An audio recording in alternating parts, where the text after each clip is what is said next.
حضرت علی کو دیکھا نہیں تھا. جوان کہتا جب میں آیا نا میں نے لوگوں سے پوچھا وہ بوڑھے مولا علی کدھر ہے جنہوں نے خیبر کا دروازہ توڑا تھا, بڑی شہرت ہے, کدھر ہے؟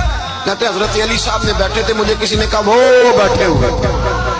میں گیا تو حضرت علی اخروٹ کھا رہے تھے, تو پورا زور لگا رہے ہیں تو اخروٹ کوئی نہیں ٹوٹتا, پورا زور 2-3 دفعہ, کبھی اس دانت میں کبھی اس دانت میں, ٹوٹتا ہی نہیں.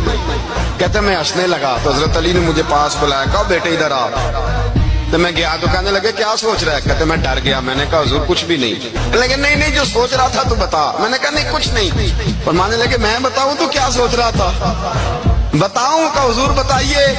آپ فرمانے لگے تو سوچ رہا تھا بابے سے اخروٹ تو ٹوٹتا نہیں, خیبر کیسے توڑ دیا تھا؟ تو سوچ رہا تھا کہ اس سے اخروٹ تو ٹوٹتا نہیں تو خیبر کیسے توڑا تھا؟ فرماتے ہیں میں نے کہا میں یہی سوچ رہا تھا. یہ عرض کیا نا تو فرماتے ہیں شیر خدا کا رنگ ہی بدل گیا. پہلے مسکرا رہے تھے پھر انداز بدل گیا. انہوں نے اپنے منہ سے وہ جو خروٹ لگا تھا جھاڑا, ہاتھ یوں جھاڑے, امامہ سیدھا کیا اور فرماتے ہیں شیر خدا بن کے بیٹھ گئے. کہنے لگے بیٹے اخروٹ کو چھوڑ, کوئی خیبر آ تو لا, میں ابھی بھی توڑنے کو تیار ہوں. خیبر کوئی ہے تو لا, میں ابھی بھی توڑنے کو. دیواریں ہلتی رہتی ہیں اور در کانپ جاتا ہے. علی کا نام سن کے اب بھی خیبر کانپ جاتا ہے. اور میں تو اس کو چھوڑ اخروٹ کو تو لا. کہتے ہیں میں نے کیفیت دیکھی تو حضرت علی کا تو رنگ ہی بدل گیا.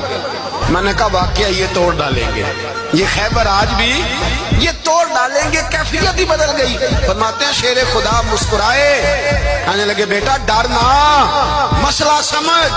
کہا حضور کیا ہے؟ آپ فرمانے لگے اخروٹ میں جسم کی قوت سے توڑ رہا ہوں اور خیبر میں نے اپنے ایمان کی قوت سے توڑا تھا.